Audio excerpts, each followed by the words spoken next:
চেল্লাচ্ছ কেন? দেখছো না আমি গান গাইছি? গান কেমন যেন দেখার জিনিস, আর এগুলো তো কানে শোনার ব্যাপার। তাহলে সেই ব্যাপারটা তোমার কানে ঢুকছে না কেন? আরে ঢুকেছে বাবা, ঢুকেছে। তুমি কি জানো এখানে আমি একটুও দাঁড়াবার সময় নেই। আরে তোমাদের দুর্যোধন বাবুর বাড়িতে ফুল দিয়ে এখনো আমাকে 10টা বাড়ি ছুটতে হবে, বুঝেছো? আরে যাও যাও, ভেতর থেকে মাজাটাকে ডেকে দাও। এই তুমি কাকে কি বলছো জানো? তুমি চেনো আমাকে? কি করে চিনবো? আরে বাবা, না হয় তুমি তাল গাছের মতো বড় হয়ে গেছো, তাই বলে তার অমিতাভ বচ্চন হয়ে যাওনি যে সবাই তোমাকে দেখে নাচতে শুরু করবে। আরে জিসকা বেবি লাভ মি, আরে জিসকা বেবি লাভ মি, उसको गाल बनाना है, वो में बैठा लो, अरे वो में बैठा लो, तो लगा गया है, मेरे लगा तो ভদ্র বাড়িতে এসে ভদ্র ব্যবহার করবে। তুমি আমাকে ভদ্রতা শিখিও না। তুমি কি জানো আমি রোজ সবার বাড়ি ফুল দিয়ে আসি, সবাই আমাকে কত যত্ন করে চা বিস্কুট একেবারে বসিয়ে খাওয়াই, কেউ তোমার মতো মেজাজ দেখায় না। আশ্চর্য মেয়ে তো তুমি, সেই তখন থেকে বক বক বক বক বক বক করে আমার মাথায় একেবারে ধরিয়ে দিলে। আর তুমি তো হাঁ করলে জানো তোমার মুখে একেবারে কালি পটকা ফাটে। ও ভগবান, আমি আজ কার মুখ থেকে খুব থেকে উঠেছিলাম যে সকাল সকাল এরকম একটা পাগলের পাল্লায় পড়ে। আরে বাবু, আরে বক বক করে কি বলছো? আর তুমি কি পাগল নাকি? I don't want to talk to you, understand? Understand? ওটা আন্ডারস্ট্যান্ড নয় মা, আন্ডারস্ট্যান্ড। ও ইংরেজি কথা বুঝি? ঠিক আছে ঠিক আছে। আরে বাবা, আমি তো লেখাপড়া জানি না, তা যত ইচ্ছা তুমি ইংরেজিতে গালাগালি দাও, তাতে আমার কিচ্ছু যায় আসে না। মা, মাগো, আমি তোমার কাছে হাত জোড় করে বলছি, হয় তুমি ভেতরে যাও নইলে বাইরে যাও, দয়া করে কিছু তো করো। এই তো তুমি লাইনে এসেছো। আরে বাবা, তোমার মতো কত মাল দেখলাম, কেউ আমার সঙ্গে কেচারি করে পারেনি। সবাই আমার কাছে একেবারে মাথা নামিয়ে চলেছে, বুঝেছো? আচ্ছা, বেশ বুঝতে পারছি তুমি ভালো কথার মানুষ না, তাই তোমার জন্য এবার আমাকে দারোয়ান ডাকতে হবে। ডাকো যাকে ইচ্ছা ডাকো, এবারে দারোয়ান চাকর রান্নার ঠাকুর যাকে ইচ্ছা তুমি ডাকো, কারণ এরা আমাকে সবাই চেনে। আরে তুমি বুঝি এবার তো নতুন কাজে এসেছো? হ্যাঁ এসেছি, তাতে কি হয়েছে? তাতে কি হয়েছে মানে? কাজে ফাঁকি দিয়ে এখানে দাঁড়িয়ে দাঁড়িয়ে গান করছো, আর বলছো তাতে কি হয়েছে? তুমি কি জানো আমি যদি দুর্যোধন বাবুকে বলে দিই না, তাহলে তোমার চাকরি চলে যাবে। ও আচ্ছা আচ্ছা, দুর্যোধন বাবু বুঝি তোমার সব কথা মেনে চলেন? কেন মেনে চলবে না? তাদের বাড়ি আজ আমি কতদিন ধরে ফুল দিচ্ছি জানো? আমার দাদা ভীমমান্তির ফুলের দোকান আছে, আর আমি এই পাড়ায় পাড়ায় ঘুরে সবার বাড়ি পূজার ফুল পৌঁছে দিই। দাঁড়ো, তুমি কি বললে? তুমি ভীমমান্তি ফুল? হ্যাঁ, আমার মুখটা সবাই আমাকে এক ডাকেছে। তোরা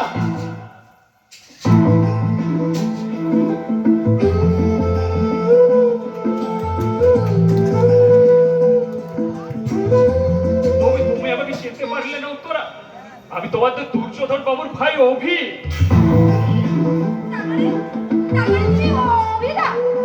আশ্চর্য, তুমি যে একেবারে ভুলে গেছো, একেবারে তোমাকে শহরে বাবুদের মতো দেখাচ্ছে। যতই বদলাই না কেন, আমি মাত্র 7 বছর কলকাতায় ছিলাম, তাই বলে তুমি আমাকে চিনতে পারবে না এ আমি সত্যি ভাবতে পারিনি।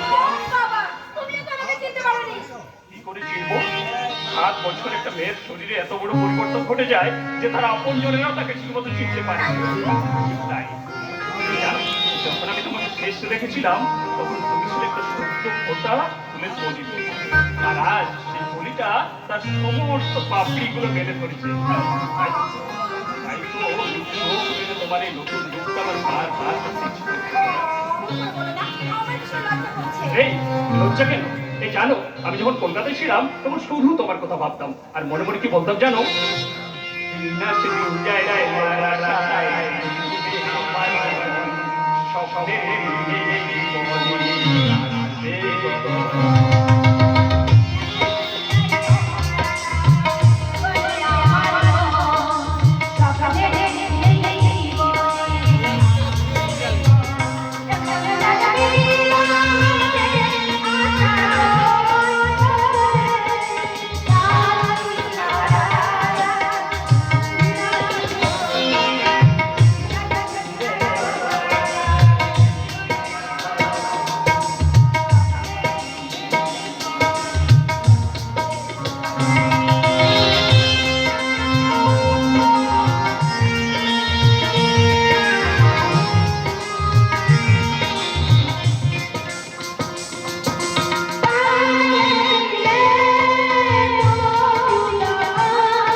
বাহ, বড় ভাই, গানটাও শুনে গেলাম।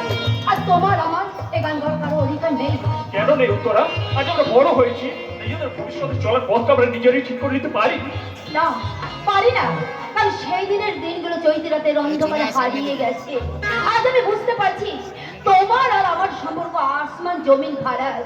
তাই তাই তো বুঝতে পেরে গেছি আমি আমি সামান্য একটা ফুলওয়ালি আর তুমি তুমি হচ্ছে কোটিপতি। লাইট মেরে নিয়েছে, লাইট বোর্ড আছে সামনেটায়। দক্ষিণ দিকে স্টেজটা ये गुलाब कभी न खिलाफ करे ये मोहब्बत का वादा, ये गुलाब कभी न खिलाफ करे ये मोहब्बत का वादा। मोहब्बत का दूसरा नाम है आशिकी, कीमत मौत से भी ज्यादा। এখানে জীবন আমার ফুল নয় শুধুই কাটা, তুমি এসো না। এখানে জীবন আমার ফুল নয় শুধুই কাটা, তুমি এসো না।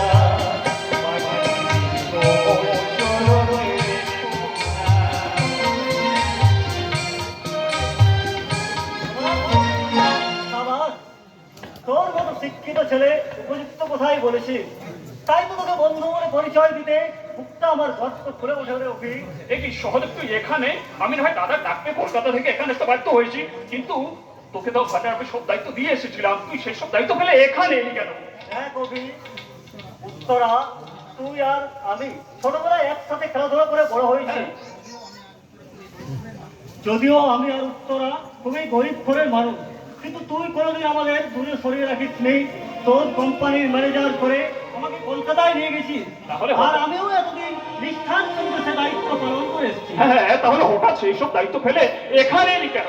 তার কারণ একটাই, আমরা যে ব্যাংক লোনের জন্য দরখাস্ত করেছিলাম সেই ফাইলটাতে সই না করেই যে তুই এখানে চলে এসেছিস, আর সুতরাং তার জন্যই আমাকে সেখান থেকে এখানে আসতে বাধ্য হয়েছি। সরি, কই ফাইলটা দে দে দে, আমি এখন সাইন করে দিচ্ছি। দেখ তারা হলো কিছু নেই, আমাদের হাতে এখনো যথেষ্ট সময় আছে বস। বস, খবরদার সহদেব, তুই কখন আমাকে বস বলে ডাকবি না।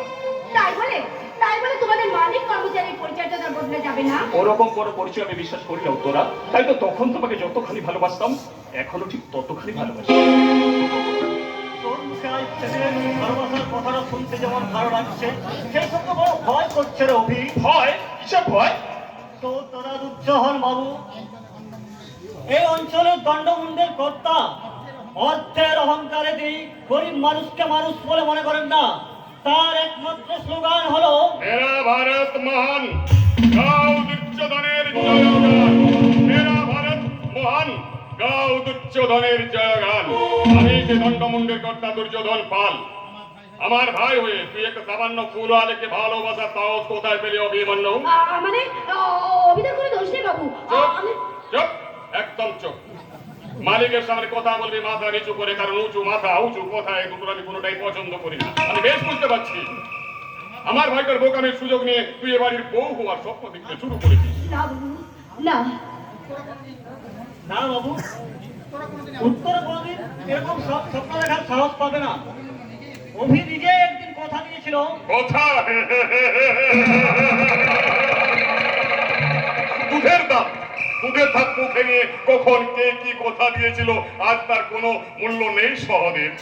আমি বেশ বুঝতে পারছি তুই আর উত্তর এক নামে থাকিস, এ তোদের ষড়যন্ত্র। এখানে কারো কোনো ষড়যন্ত্র নেই দাদা। আমি উত্তরকে সত্যি ভালোবাসি আর ওকে বিয়ে করতে চাই। বলো না, বলো আরে রাজকুমার রাজকুমারের সঙ্গে ফুলওয়ালির কখনো ভালোবাসা হয় না রে। আসলে ও তোকে ভালোবেসে নয়, আমাদের এই সম্পত্তিটাকে ভালোবেসে তোকে কোলায় ভুলিয়ে রেখেছি। না বাবু না, বিশ্বাস করুন আমি টাকা পয়সা সম্পত্তি আমি কিচ্ছু চাই না। একদম কথা বলবি না। আর একটা কথা কান খুলে শুনে না, কাল থেকে তোকে যেন এবারে কৃষি বানায় না দেখতে পাই। উত্তরা যদি এ বাড়িতে আসতে না পারে তাহলে বাধ্য হয়ে ওর সঙ্গে দেখা করতে আমাকে ওদের বাড়িতে যেতে হবে না। এ, একটা সামান্য ফুলওয়ালির জন্য তুই তো দাদার মুখে এই কথাটা বলতে তোর লজ্জা করলো না অভিমন্যু? আরে কি আছে ওর, হ্যাঁ কি আছে ওর? শিক্ষা দীক্ষা আভিজাত্য বংশমর্যাদা কি দিয়ে ও তোকে সুখী করবে? হাটে বাজারে কখনো সুখের মূর্তি কিনতে পাওয়া যায় না বাবু। যার যার মানুষ মনের মতো করে তার মূর্তি গড়ে নেবে। ঠিক বলেছিস উত্তরা। তাই তো সোনার পালঙ্কে শুয়েও রাজার চোখে ঘুম আসে না, কিন্তু ছেঁড়া কাঁথায় শুয়েও ফকির নিশ্চিন্তে নিদ্রা যায়। ওসব জ্ঞানের কথা ভুলে যা সহদেব, ওসব জ্ঞানের কথা ভুলে যা। অভিমন্যু, একটা কথা কান খুলে শুনে না, তুই যদি আমার কথা অবাধ্য তাহলে আমাদের সমস্ত সম্পত্তি থেকে তোকে আমি বঞ্চিত করবো। তোমার সম্পত্তিতে আমার কোনো লোক নেই দাদা। মা বাবা আমাদের জন্য যা রেখে গেছেন তার অর্ধেক বিক্রি করে আমি উত্তরগা নিয়ে কলকাতায় গিয়ে থাকবো। কি বললি? এই ফিকিরের মেয়েটার জন্য তুই আমাদের সম্পত্তিটাকে ভাগ করে দিবি? ওরে যে জমিকে আমি নিজের প্রাণের চেয়েও বেশি ভালোবাসি, ওরে যে জমির ভাগ দেওয়ার জন্য আমি বিয়ে পর্যন্ত করিনি, তুই দুর্যোধন বলের সিন্ধুক থেকে সেই জমির দলিলটাকে কেড়ে বের করে আনবি? হ্যাঁ দাদা, আমাদের ভালোবাসাকে বাঁচানোর জন্য এছাড়া আমার হাতে কোনো পথ নেই। আছে রে, পথ একটা আছে। ওই মেয়েটার কুমারী জীবনটাকে আমি চিরতরে শেষ করে দেব। ভয় পেয়ে গেলে নাকি রে? ভয় পেয়ে না, ভয় পাওয়ার মতন কোনো কথা আমি বলিনি। আজ থেকে 3 দিনের মধ্যে ওই মেয়েটার ঠিকানাটা বদলে যাবে। দাদা, হ্যাঁ, ওকে আমার ভাতৃবধূ করে আমি আমার ঘরে তুলতে চাই রে অভিমন্যু।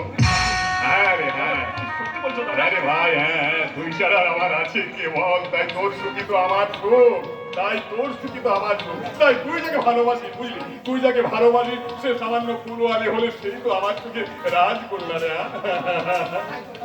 তাই তো আমি এতক্ষণ ধরে আমি তোদের ওই ভালোবাসার চোরটাকে, বুঝেছিস, ভালোবাসার চোরটাকে একটু চাটাই করে দিচ্ছিলাম। তুমি আমাকে ক্ষমা করে দিও দাদা, আমি হয়তো না বুঝে তোমাকে আঘাত করে ফেলেছি। ওরে সবাই তাই করে রে। সেই মহাভারতের যুগ থেকে দুর্যোধন নামটা শুনলে সবাই কেমন ভিলেন বলে ভাবতে শুরু করে দেয়। কি বলেন আপনারা? সেই মহাভারতের যুগ থেকে এই দুর্যোধন নামটা শুনলে সবাই কেমন ভিলেন বলে ভাবতে শুরু করে দেয়। তাই তো আমি এই নবভারতের মানুষকে একটা নতুন স্লোগান শেখাতে চাই। মেরা ভারত মহান, গাও দুর্যোধনের জয়গান। মেরা ভারত মহান, গাও দুর্যোধনের জয়গান। এসো মা, এসো, কাছে এসো। আপনি আমাকে ক্ষমা করে দিন দাদা। আমি এতদিন আপনাদের বাড়িতে ফুল দিয়ে গেছি, কিন্তু আপনার ফুলের মতো মনটাকে আমি চিনতে পারিনি দাদা। সবাই তাই করে মা, সবাই তাই করে। ওরে অভি, না রে না, ওরে সাবিত্রী, না তোরা, না তোরা আমার বুকে আয়, তোদের স্থান হলো গিয়ে আমার বুকে। আমার লক্ষ্মী মা, আমার লক্ষ্মী ভাই, আমার সোনা মা, আমার সোনা ভাই। এবার আমি নিজে ওই ভীমের কাছে যাবো, বুঝলি, আর ভীমের কাছে গিয়ে তোকে আমি আমার বাড়িটার জন্য ভিক্ষা চেয়ে নেবো। আপনি নিজে ওদের বাড়ি যাবেন দাদা? কেন যাবো না রে? গরিব বলেছে ওরা মানুষ নয়। হরিদাস বলে গেছেন সবার উপরে মানুষ সত্য, তার উপরে নাই। হরিদাস না দাদা, হ্যাঁ। ওরা চণ্ডীদাস, কবি চণ্ডীদাস। চণ্ডীদাস সে আবার কে? এই হরিদাস পালের চেয়েও নাম করা মানুষ বুঝি। আসলে হরিদাস পাল আর এই দুর্যোধন পাল, বুঝেছেন? হরিদাস পাল আর এই দুর্যোধন পাল হলো গিয়ে পাল বংশের গৌরব। তাই ভাবছিলাম, দেখি মা, যাও আগামী 3 দিনের দিনে ভালো দিন আছে, ওই দিনই তোমাদের 4 হাত আমি এক করে দেবো। যাচ্ছি দাদা, আমি চলে যাচ্ছি। আমরা হচ্ছে কুয়োর ব্যাগ, তাই সেই কুয়োর মাপে আমরা কোনোদিনও আপনার মতো মহাসাগরকে মাপতে পারবো না দাদা। কোনোদিনও না। আমিও তাহলে তোর বৌভাত শেষ করে তবেই কলকাতায় ফিরব করে অভি। তার আগে এই গ্রামের সবাইকে ডেকে বলবো, এতদিন আপনারা একজন সত্যিকারের মহাপুরুষকে চিনতে ভুল করেছিলেন। তাই আজ সবাই মিলে একসাথে বলুন, মেরা ভারত মহান, গাও দুর্যোধনের জয়গান। আমিও তোমাকে ঠিকমতো চিনতে পারিনি দাদা। তোমার মনের ঘরে যে স্নেহের প্রদীপটা জ্বালিয়ে রেখেছিলে তার আলোটাকে ভুলে কালিটাকে গায়ে মেখেছিলাম, কিন্তু আজ এ কোচে না আলোর জোয়ারে আমার এই অন্তরটা কানায় কানায় ভরে গেল দাদা, কানায় কানায় ভরে গেল। ভরে যাবে, ভরে যাবে, এবার আমার ভোটের বাক্সটা কানায় কানায় ভরে যাবে। এই উত্তরাদের গ্রামের মানুষ গেলবার আমাকে একটা ভোটও দেয়নি, তাই তো 300 ভোটে হেরে গিয়ে আমি এমএলএ হতে পারিনি। এবারে উত্তরা আর সহদেব ওদের গ্রামে গিয়ে আমার গুণকীর্তন করবে, আর সবাই গরিব দরদি, জনদরদি দুর্যোধন পালের নামে ধন্য ধন্য করবে। ভোটের বাক্সে আমার বন্যা এনে দেবে। সালা এই বুদ্ধি না থাকলে কি আমি হরিদাস পালের বংশধর দুর্যোধন পাল? কিন্তু দুর্যোধন পালের ভোটের বাক্সে যে দুর্যোগের ঘন ঘটা নেমে এসছে বড়বাবু। কেন রে বোধাই, কেন দুর্যোগের ঘন ঘটা আসতে যাবে কেন? যে সংবাদপত্রটা আমার নিয়ে লেখালেখি করছিল তোরা তো তার সাংবাদিককে বন্দি করে রেখে দিয়েছিস। কিন্তু এই সময় আপনি ভীমমাঝির জমিটা দখল করতে গেলেন কেন? এখন তো আপনার নামে কোর্টে মামলা করতে যাচ্ছে। পুলিশকে ভীম মাইতি আমার নামে কোর্টে মামলা করতে যাচ্ছে। শুধু তাই নয়, ভোটের খবর দেখাবার জন্য টেলিভিশনের লোক এসছে, ভীম মাইতি তাদের সব কথা বলে দিয়েছে। তারা আপনার সাক্ষাৎ নেওয়ার জন্য এদিকেই আসছে। আরে কেন আসবো না? যেখানে দুর্নীতি, যেখানে সত্যের গলা টিপে মারার চেষ্টা করা হবে, আমরা সরাসরি ক্যামেরা নিয়ে পৌঁছে যাব। আসুন আসুন আসুন। তা তোমাদের নাম কি ভাই? না না না না না, তোমাদের চ্যানেল নামটা কি? শ্মশান বাংলা। ও আচ্ছা, কি বললে? শ্মশান বাংলা? আজকে হ্যাঁ, জমির লড়াই, জাতপাত, সন্ত্রাসবাদ আর দুর্নীতির আগুনে দেশটাই শ্মশান হয়ে যেতে বসেছে। সেই শ্মশানের মুখে আমরা সত্যের ফুল ফুলে ওঠাতে চাই, তাই আমাদের চ্যানেলের নাম শ্মশান বাংলা। বাহ বাহ, ভালো ভালো ভালো, বেশ ভীতিজনক ধরনের ভালো নাম। বলো, আমাকে দেখি জানতে চাও। বলছি স্যার, ক্যামেরা ধরো, আমার উপর ধরো। নমস্কার, শ্মশান বাংলার সমস্ত দর্শক বৃন্দ, বনহারি বলে আমাদের সাক্ষাৎকার অনুষ্ঠান শুরু করছি। এর আগে আপনারা এই গ্রামে গরিব ফুল চাষি ভীম মাইতির সমস্ত অভিযোগ শুনেছেন। এবার আপনারা মাননীয় দুর্যোধন বাবুর বক্তব্য শুনুন। আমার একটাই বক্তব্য। মেরা ভারত মহান, গাও দুর্যোধনের জয়গান। মেরা ভারত মহান, গাও দুর্যোধনের জয়গান। আপনি নাকি ভীম মাইতির ছবিটা জোর করে দখল করেছেন? মিথ্যে কথা, একদম মিথ্যে কথা। আসলে আজ থেকে 25 বছর আগে ওই ভীম ভাইয়ের বাবা আমার বাবার কাছে জমিটা বিক্রি করে দিয়েছিল। ভীম ভাই তখন খুব ছোট ছিল, তাই ব্যাপারটা তার মনে নেই। আপনার কাছে জমির কোনো দলিল আছে? হ্যাঁ সুজন ভাই, হ্যাঁ, আমি দুর্যোধন পাল, আমি কাজা কাজ করি না, তাই কলকাতা থেকে নকল দলিল আনিয়ে, না না না না না না, নকল দলিল নয়, দলিলের নকল আনিয়ে নিয়েছি। গোদাধর, এই যে সেই নকল দলিল, বাহ, বাহ, মানে বাহ। দলিলের বাহ নকল। বাহ বাহ বাহ। মাননীয় দর্শক বিন্দু, আপনারা দলিল দেখলেন, এবার নিশ্চয় বুঝতে পারছেন যে ভোটের আগে দুর্যোধন বাবুর মতো মহান নেতা চরিত্র হনন করার জন্য ভীম মাইতি সমস্ত মিথ্যা অভিযোগ করেছে। মিথ্যা নয়, খাঁটি সত্যি কথা। দুর্যোধন বাবু দলিল জাল করেছেন। আমি কোর্টে যাব। বললে ভীম কোর্টে যাবি? আরে আদালতে যাবি। আদালত মানেটা বুঝিস? আদালত দেখেছিস কখনো? আরে দেওয়ানি মামলা, বুঝেছিস? ফয়সলা হতে 20-30 বছর লেগে যাবে। তুই মরে যাবি, তোর ছেলে পুলে মরে যাবে। তোর পালাই স্যার, ওর ছেলে পুলে মরতে যাবে কেন? তোর ছেলে পুলে উকিলের টাকা জোগাতে জোগাতে একেবারে সর্বশান্ত হয়ে যাবে। আপনি কি বলছেন বাবু? মামা ঠিকই বলেছে। ডেটের পর ডেট পড়বে, ডেটের পর ডেট। আজ উকিলের ছেলের মুখে ভাত, তো কাল জজ সাহেবের মায়ের ভাত।